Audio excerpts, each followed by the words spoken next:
En enero de 1975, las autoridades policiales de Nueva Jersey llegaron hasta un domicilio en Filadelfia, Pensilvania, Estados Unidos, conducidos por una investigación que había iniciado 9 días atrás. Allí vivían Joseph y Michael Kallinger, padre e hijo de 35 y 13 años. Se descubrió entonces que eran los responsables de una oleada de crímenes que habían azotado a la zona entre 1974 y 1975. Estaban frente a un hombre esquizofrénico que durante años se había camuflado entre los vecinos de Filadelfia, mostrándose como un padre de familia respetado y uno de los mejores zapateros del estado. Al momento de su detención, Joseph Kallinger aseguró que era el Mesías de Dios y todo lo que hacía era para salvar a la humanidad. Era evidente que no estaba en sus cabales, pero lo más perturbador fue cuando descubrieron la razón de su fragilidad. Buenas noches, bienvenidos al Criminalista Nocturno.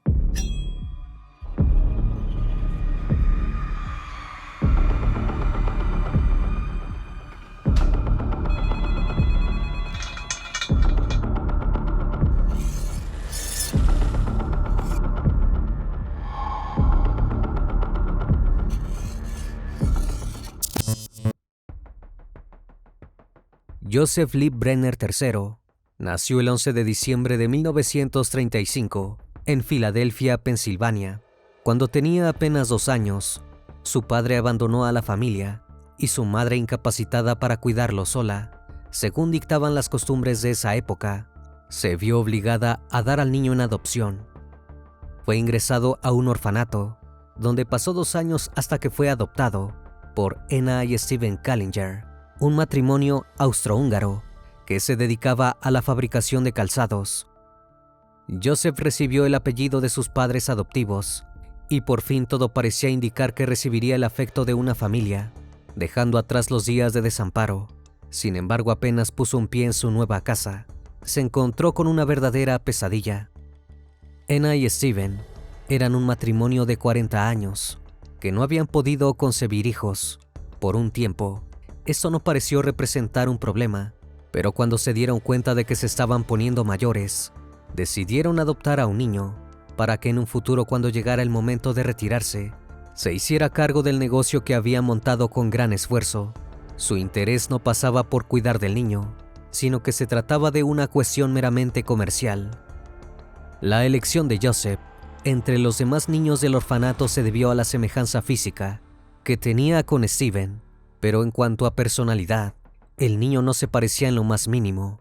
Ellos eran fríos, distantes y rígidos, mientras que Joseph, como la mayoría de los niños, se dejaba llevar por la curiosidad, por lo que ocasionalmente se metía en problemas. Cualquier pregunta, dicho o acción que los Kallinger consideraran inapropiadas o fuera de lugar, derivaba en castigos severos. Así sucedió cuando Joseph, de 5 años, escuchó a algunos niños del barrio maldiciendo y lanzando insultos al aire. Eran palabras que él nunca había escuchado y no entendía qué estaban diciendo. Entonces corrió hacia sus padres para preguntarles el significado, pero jamás hubiese imaginado que ante su inocente duda recibiría una terrible golpiza. Su padre lo azotó con una especie de látigo de cuero y su madre lo golpeó incansablemente en la cabeza con una cuchara de madera que usaba para cocinar. Fue castigado y sometido a golpes durante una semana, pero nunca entendió por qué. El maltrato hacia el niño se volvió una constante en la dinámica de los Kallinger. Los métodos variaban entre martillazos en la cabeza, arrodillarse en papel de lija durante horas, golpes y agresión psicológica, entre tantas otras aberraciones. Más tarde, las consecuencias de la tortura que significaba vivir allí comenzaron a notarse. Joseph empezó a expresar su frustración y enojo con actitudes extrañas. En una ocasión, una vecina lo descubrió intentando bajarle la ropa interior a una niña. Además de detenerlo, la mujer le contó a Anna lo que había sucedido. Para entonces Joseph ya sabía el castigo que le esperaba. Desafortunadamente, su casa no era el único lugar donde era víctima de golpizas. La escuela también resultó ser un infierno para él.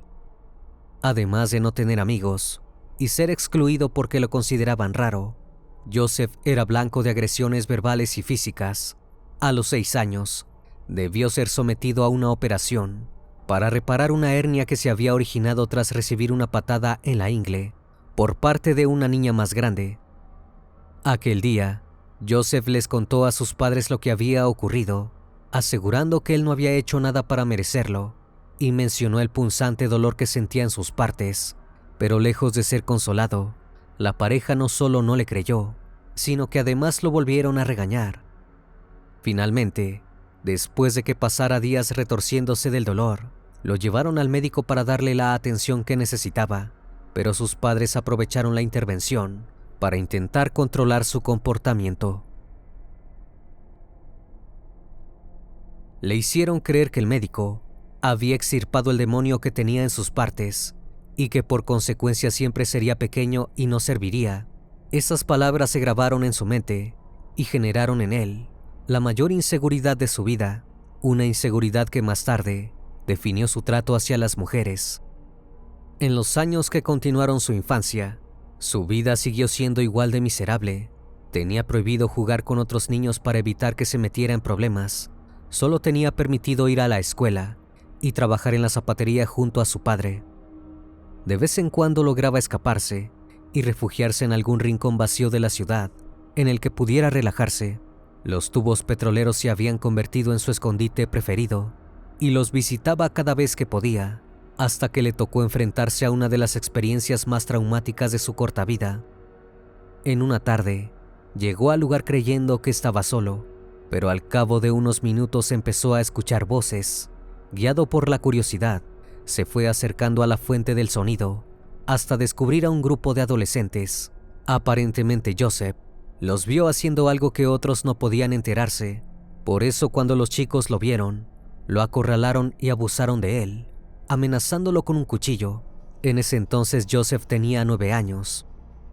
Cansado de ser víctima de todo el mundo, se concentró en su trabajo en la zapatería. A medida que fue aprendiendo nuevas técnicas, su padre le fue delegando tareas más difíciles y fue convirtiéndose en un experto dentro del rubro, sobre todo de los calzados ortopédicos. Gracias a su dedicación, sus padres le dieron permiso para hacer una actividad recreativa a la semana. Joseph era fanático de las películas e incluso soñaba con ser actor. Por eso los sábados por la tarde, al finalizar la jornada laboral, pagaba la entrada al cine con el dinero que había ganado ese día y dedicaba algunas horas a disfrutar de historias ajenas. Con el paso del tiempo, esa actividad empezó a parecerle aburrida.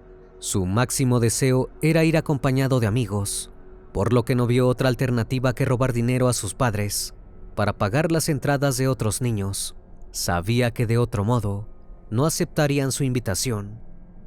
Aunque cumplió con su objetivo, eventualmente sus padres lo descubrieron, además de recriminarle que lo habían rescatado del orfanato. Como acostumbraban a hacer, le quemaron las palmas de las manos en las estufas de la cocina, con el fin de corregir su inclinación delictiva, pero la soledad le resultaba más dolorosa que las heridas causadas por el fuego. Durante un tiempo, prefirió seguir robando y pagando las entradas de sus amigos, sabiendo que tendría que soportar los castigos antes que seguir yendo al cine solo. Poco a poco, la inocencia desapareció.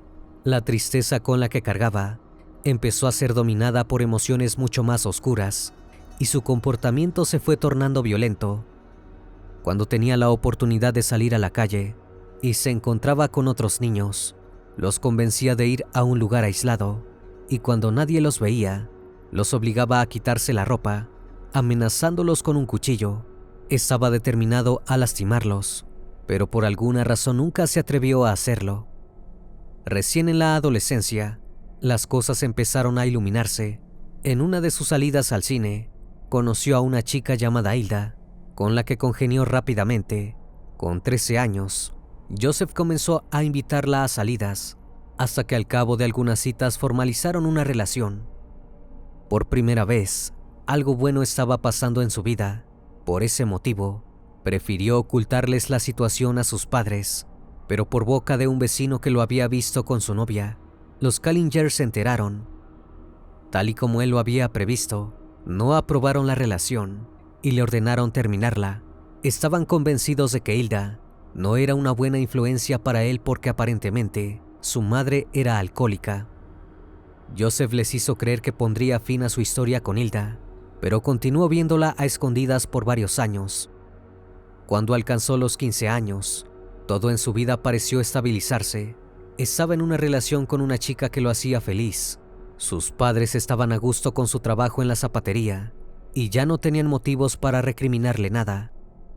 Sin embargo, algo oscuro llevaba años gestándose en su interior y tarde o temprano encontraría la oportunidad para estallar. En una noche, en la que había decidido trabajar hasta tarde en la zapatería, se presentó ante sus ojos una figura mística. Estaba seguro de que se trataba de Dios y lo había elegido a él para llevar adelante una importante misión. Dios le encomendó que fuera el responsable de salvar a la humanidad. Podría cumplir con ese pedido si lograba sanar a las personas por medio de sus pies, gracias a sus zapatos ortopédicos. La alucinación que él creyó real lo motivó a experimentar una y otra vez hasta dar con el mejor calzado. Gracias a esto, perfeccionó su técnica y se convirtió en uno de los zapateros más reconocidos de la zona. Con 16 años, se sintió lo suficientemente seguro para dejar la casa de sus padres y empezar una vida independiente. Abandonó el colegio antes de término y se dedicó a trabajar en la zapatería a tiempo completo, para así poder alquilar un espacio en el que pudiera vivir solo. En 1953, con 17 años, contrajo matrimonio con Hilda. Sorprendentemente, sus padres aceptaron la decisión y lo dejaron vivir en una propiedad que poseían a pocas cuadras de su casa. Además, le permitieron que dejara su empleo para pasar a trabajar a otra importante fábrica de calzados. Para ese entonces, Joseph soñaba con montar su propia empresa y convertirla en una cadena, pero aún tenía mucho que aprender. En 1954, Hilda y Joseph tuvieron a su primera hija, pero con la llegada de la bebé, también aparecieron los problemas. Aparentemente, la joven, que aún era una adolescente, no tenía las habilidades para ser ama de casa, y mucho menos madre. Cuando Joseph regresaba de trabajar, solía encontrar a la niña con los pañales sucios desde hacía horas. Esta desconsideración por parte de Hilda despertaba el enojo de Joseph y las peleas empezaron a ser cada vez más frecuentes. Casi 2 años después, la joven quedó embarazada nuevamente. Esta vez, le pidió dinero a su esposo para evitar que avanzara, pero a Joseph le pareció una aberración y la obligó a tener al niño. Cuando el segundo hijo nació, la pareja estaba completamente deteriorada. Ya no había nada que pudiera remediar la situación. Meses después, Joseph regresó a la casa después de trabajar y se encontró con que Hilda lo había abandonado por otro hombre. Abatido por la separación, regresó a la casa de sus padres junto a sus hijos. Las visiones empezaron a presentarse con más frecuencia. Sus ansias por cumplir con el pedido de Dios se transformaron en obsesión. Se pasaba el día entero haciendo zapatos. Hacia finales de 1957, conoció a otra mujer. Al cabo de 3 meses, Betty se convirtió en su segunda esposa. A diferencia de Hilda, Betty contaba con todas las cualidades domésticas que se requerían en las mujeres en aquella época. Pero el temor de ser abandonado nuevamente estaba latente. Joseph le prohibió a su esposa salir de la casa si no era con él. Solo podía ir a trabajar o a la tienda. También la obligó a vender el auto porque él no conducía y podía servirle de medio para dejar la casa en cualquier momento. Betty acató cada una de sus peticiones sin objeciones. Estaba entregada a ser una esposa ejemplar. Todo empezó a recomponerse en la vida de Joseph, pero como ya había sucedido antes, las alucinaciones volvieron. Esta vez eran más oscuras. La figura de Dios fue reemplazada por una que vestía una capa negra y un sombrero de bruja. Además, el pedido que le hizo fue mucho más controversial que el primero. Joseph recibió la orden de incendiar su propia casa. En un principio dudó, pero finalmente lo terminó llevando a cabo. Joseph se dirigió a su cobertizo, tomó una lata con combustible y luego de encenderla la arrojó al suelo. El lugar se encendió en llamas de inmediato, pero afortunadamente no llegó a destrozar el resto de la casa. Los bomberos llegaron al lugar apagaron el incendio y tras algunas evaluaciones determinaron que se había tratado de un accidente. Días después, Joseph recibió el pago de una aseguradora por los daños. La familia se mudó a una nueva casa, mucho más amplia y luminosa que la que habitaban. Tenían todo para salir adelante. Incluso, en 1959, el matrimonio tuvo una hija. Para ese entonces, la salud mental de Joseph se deterioraba con más velocidad.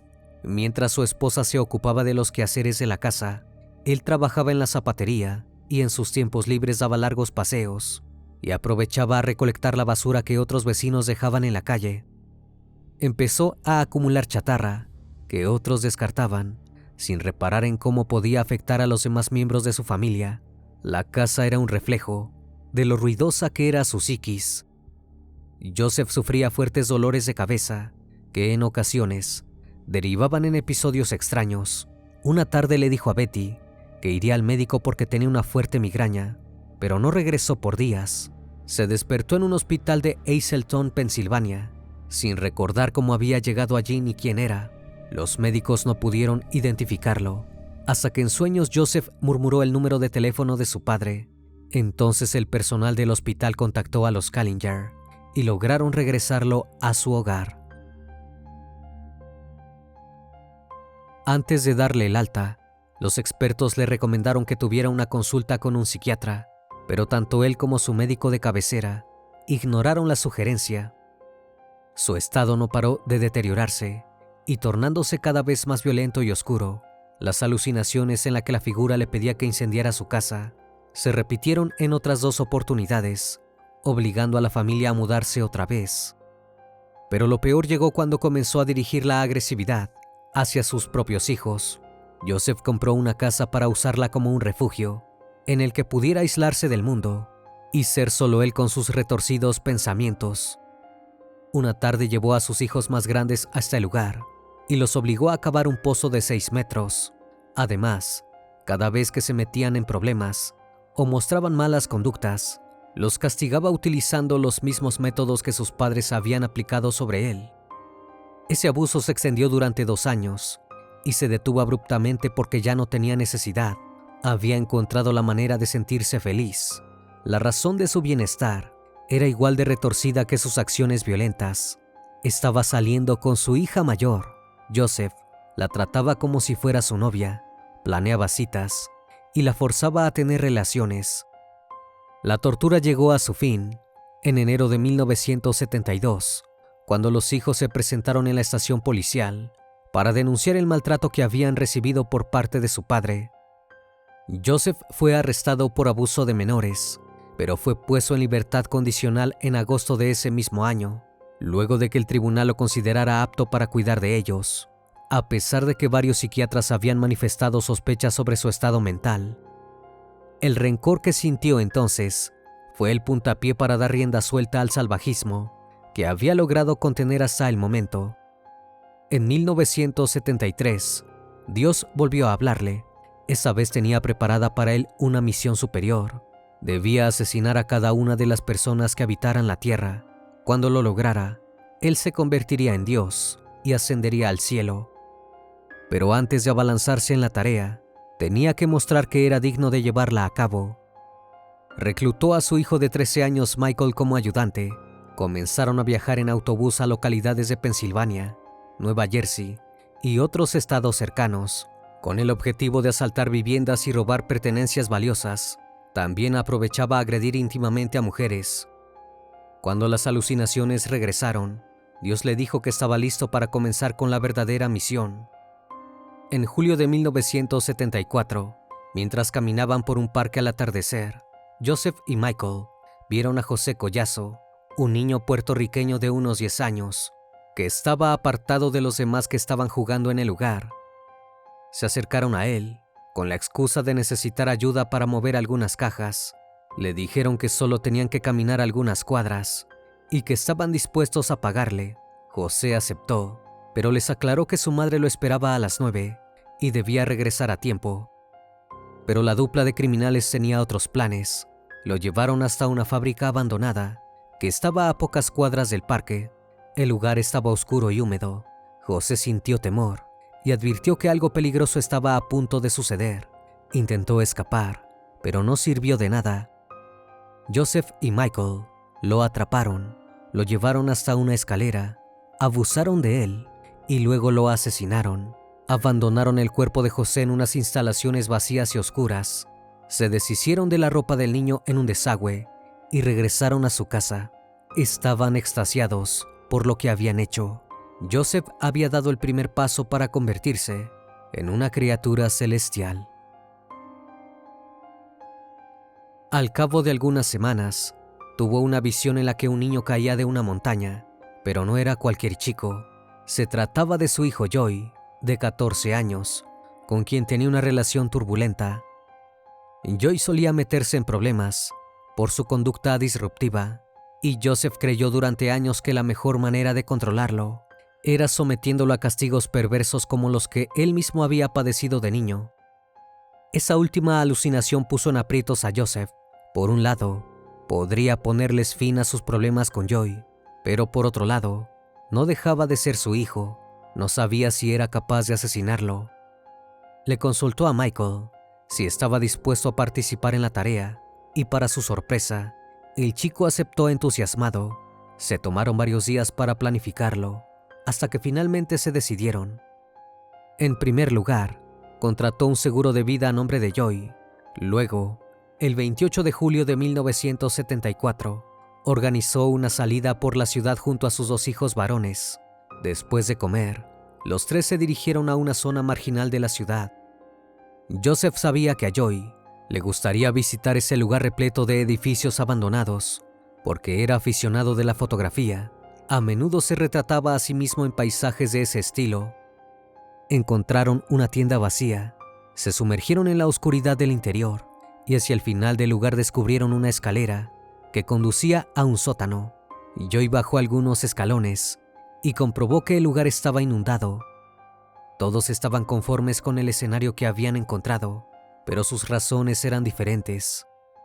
Michael vio una escalera de madera apoyada en una pared. Le dijo a su hermano que subiera de espaldas a él, mientras él le tomaba una fotografía con la cámara. Pero cuando Joy encontró la pose, su padre y hermano se abalanzaron sobre él. Lo encadenaron a la escalera y la empujaron hacia el centro del sótano, donde se encontraba la mayor parte de agua. La cabeza de Joy quedó sumergida y sus brazos incapacitados para moverse. Luchó durante varios minutos para zafarse, pero no lo logró. Tras asegurarse de que estaba sin vida, Joseph y Michael levantaron el cuerpo, le sacaron las cadenas y lo abandonaron en el lugar. Regresaron a la casa como si nada hubiese sucedido, y después de algunas horas, Joseph y su esposa reportaron la desaparición de su hijo ante las autoridades. Durante días, oficiales de la policía movieron cielo y tierra para localizar a Joy. Joseph se involucró de manera activa en la búsqueda, mostrándose preocupado por su hijo. El 19 de agosto, a pocos días de su asesinato, un equipo de demolición encontró el cuerpo del chico donde lo habían dejado. Los investigadores comenzaron a sospechar de Joseph, no solo porque tenía antecedentes por maltrato y abuso de menores, sino también por la póliza de seguro que había contratado en el último mes. La empresa aseguradora, advertida por esta información, se negó a pagar el monto que correspondía. Por su parte, las autoridades no tenían pruebas para acusar y encarcelar a Joseph. Tras el asesinato de su hijo, Joseph detuvo por varios meses su misión de exterminar a la humanidad, porque tenía una preocupación más grave y urgente.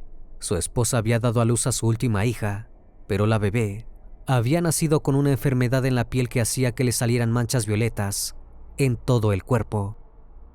Joseph, que para ese entonces ya tenía una psiquis completamente perturbada, creyó que él podía curarla. Llegó a la conclusión de que necesitaría mezclar su semen con los fluidos de una mujer y luego añadir gotas de perfume. Estaba convencido de que cuando frotara la preparación en el cuerpo de la bebé, sus manchas se borrarían. En noviembre de ese mismo año, Joseph y Michael volvieron a tomar un autobús. Llegaron a Lindenwold, Nueva Jersey, en busca de sus próximas presas. Esta vez el hombre quería encontrar una casa donde viviera una mujer sola. Primero robaron una vivienda, en la que no había nadie en el momento. Después dieron con su víctima ideal. A través de la ventana, Michael vio a una mujer haciendo los quehaceres de la casa. Llamaron a su puerta haciéndose pasar por vendedores. La mujer se negó a dejarlos entrar, pero por medio de la fuerza, lograron su cometido. Una vez adentro, Joseph la llevó al dormitorio donde la ató, le cubrió la cabeza con la funda de la almohada y le quitó la ropa, mientras Michael revisaba la casa en busca de objetos valiosos. El hombre intentó abusar de ella, pero no pudo hacerlo. Su masculinidad estaba afectada. Parecía que en su mente había una batalla entre el bien y el mal. Sus visiones le pedían que hiciera cosas terribles, pero otra parte de él se rehusaba. No estaba dispuesto a darse por vencido. Con un guante recogió lo que necesitaba de la mujer y robó un perfume de entre sus pertenencias. Esa noche frotó la mezcla en el cuerpo de su bebé y repitió esta acción durante algunos días, pero no tuvo alternativa que admitir que no funcionaba. La frustración era cada vez más grande y la violencia incontrolable, por lo cual los siguientes crímenes fueron mucho más agresivos que los anteriores. El 8 de enero de 1975, estuvo dispuesto a ir por todo, incluso empezó a portar una pistola. Él y su hijo tomaron un autobús hacia Leona, Nueva Jersey. Merodearon durante horas por las calles del pueblo, hasta que se decidieron por una casa. Adentro estaba Didi Romain, junto a su hijo de 4 años. La joven estaba allí en la casa de sus padres, porque su padre estaba internado por un episodio cardíaco, su madre visitándolo, y ella debía cuidar de su abuela que estaba postrada en una cama. Joseph y Michael la forzaron a dejarlos entrar, la amenazaron con asesinar a su hijo si no los obedecía. La amordazaron, le quitaron la ropa y la sentaron en la escalera, mientras Joseph se disponía a asesinar a la abuela, pero el objetivo fue interrumpido por el sonido del timbre. Del otro lado de la puerta estaba Randy, la hermana de Didi, que corrió con la misma suerte que ella. Cuando terminó de atar a la segunda víctima, el timbre volvió a sonar. Esa vez era Edwina, la madre de la familia, Reda, la hermana gemela de Randy, y Jeffrey, el novio de Reda. A punta de pistola, todos cumplieron con las órdenes de Joseph y terminaron amordazados boca abajo en el suelo.